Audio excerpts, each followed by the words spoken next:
But you do talk about it, not only as Annie Lennox, a singer. I know that you actually go out onto the streets of London near to where you live.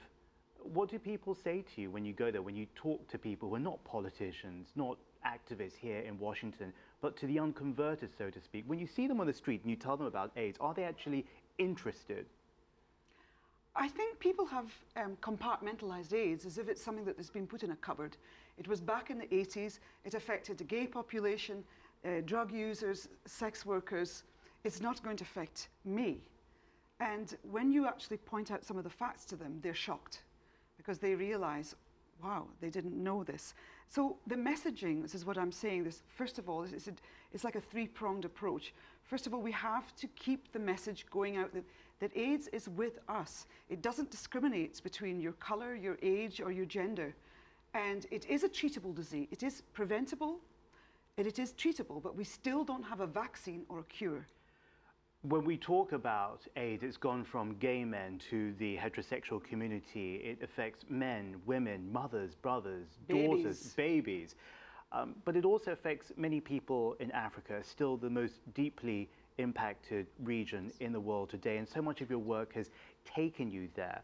When you think about all the people, the faces, the names, the stories, which is the one that touches you most about Africa?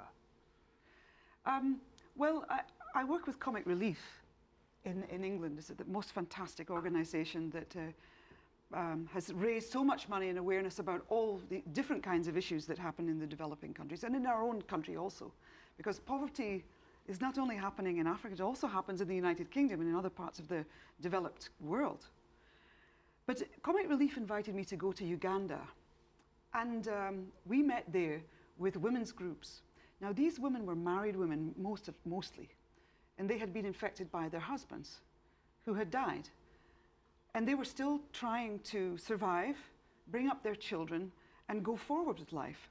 But because as women, they tend to be sometimes very much disempowered.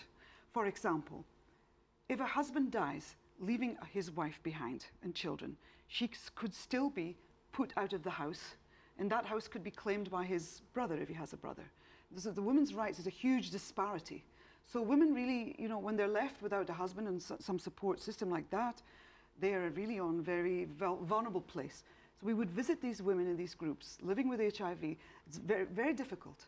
And to see their sweetness and to see their humanity and to see how helped they had been, how their lives had actually been empowered by NGO work, by grassroots community, helping them to just to get some basic structure, maybe give them some skills, to hairdressing skills, for example, so that they could have a hairdressing business of their own. I mean, the transformational work happening at grassroots levels is just so touching and empowering.